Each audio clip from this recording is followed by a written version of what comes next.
E hoje, aqui nos estúdios da TV Araucária, no quadro Bem-Estar e Saúde, nós vamos conversar com o Dr. Guilherme Nicolelli, que é coloproctologista da clínica CDTO, que vai conversar com a gente aqui sobre a síndrome do intestino irritado.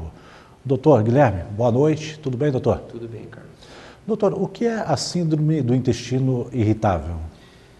Bem, Carlos, a síndrome do intestino irritável é uma das doenças de maior prevalência, vamos dizer assim, uma das doenças mais comuns hoje em termos de consultório. Ela nada mais é do que uma doença caracterizada primordialmente por dor abdominal associada a alguma alteração do intestino. Dor abdominal com o intestino preso ou dor abdominal com o intestino solto, com a famosa diarreia. Esses são os principais sintomas que o paciente tem. E os fatores que influenciam? Bem, a síndrome do intestino irritável, ela é uma doença na qual o intestino estruturalmente ele é perfeito, ele é bonito, ele é correto, mas ele não funciona adequadamente. A medicina ainda não sabe dizer o motivo desse mau funcionamento do intestino. São pacientes cujo intestino não funciona direito, mas que possuem todos os exames normais, os exames de sangue, os exames de raio-x, de ultrassonografia, a colonoscopia, e ela não funciona. Ao mesmo tempo, assim, contraditoriamente, vamos assim dizer, embora não se saiba o motivo da doença, sabe-se que alguns fatores prejudicam. E os dois principais fatores que a gente sabe são o estresse e a ansiedade. Essas seriam as principais causas da doença? Não seriam causas da doença, Carlos, mas seriam fatores que fazem com que o paciente piore da doença, ou seja, que exacerbariam os seus sintomas.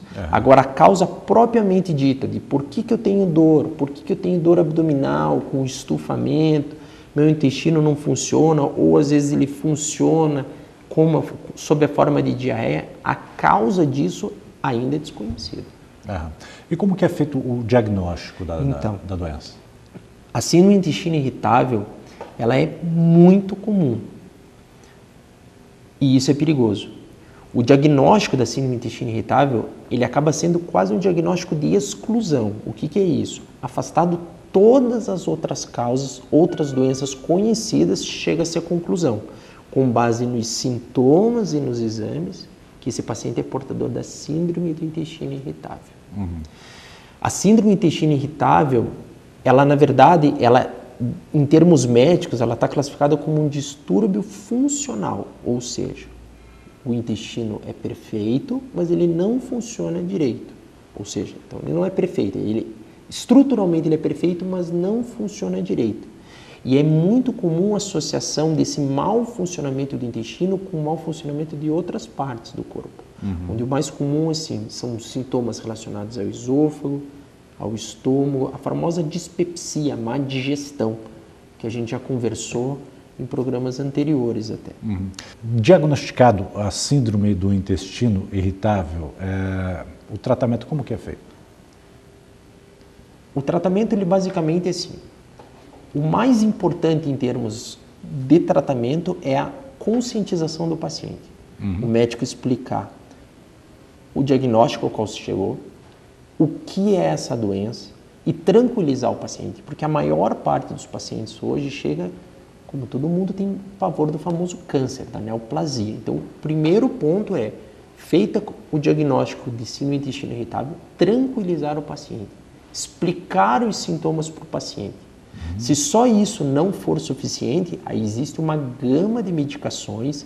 Nesse aspecto, a medicina evoluiu muito nos últimos meses para o tratamento dos sintomas de cada paciente.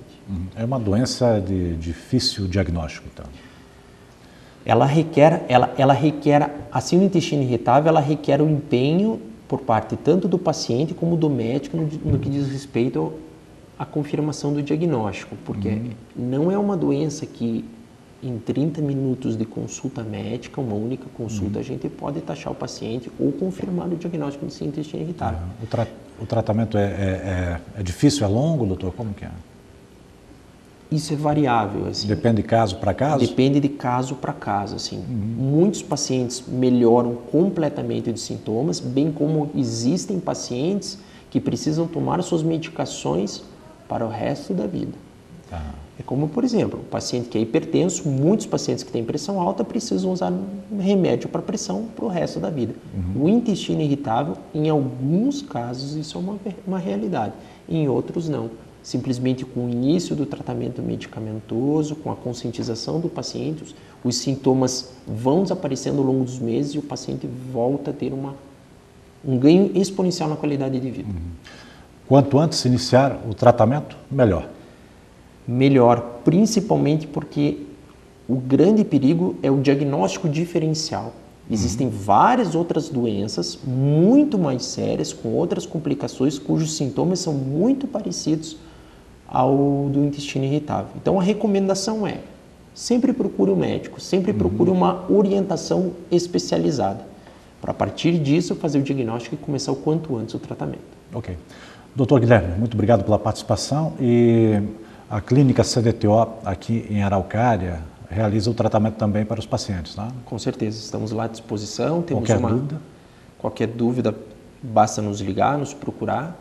E temos uma gama grande de profissionais da área de gastro, onde os exames também são feitos na própria clínica? Os exames que se fizerem necessários, a maior parte deles podem ser feitos na clínica, como em qualquer outro estabelecimento de preferência do paciente. O importante é conscientização, exame físico e conversar com o seu médico. Muitas pessoas devem estar se perguntando neste momento se a clínica aceita os convênios, né? Sim, a nossa clínica é uma clínica voltada para atendimento de pacientes, convênios, Sinan e particulares. Ok. Conversamos com o Dr. Guilherme Nicolelli, que é coloproctologista da clínica CDTO aqui em Araucária. Novamente, obrigado, doutor Guilherme. E assim nós vamos encerrando a edição desta sexta-feira do Jornal Regional. Agradecendo a você que nos acompanha pela audiência, desejando a todos uma boa noite e nós voltamos amanhã, sábado, trazendo os principais fatos que marcaram a semana e as notícias do dia para você que nos acompanha diariamente através da TV Araucária. Uma boa noite e até lá.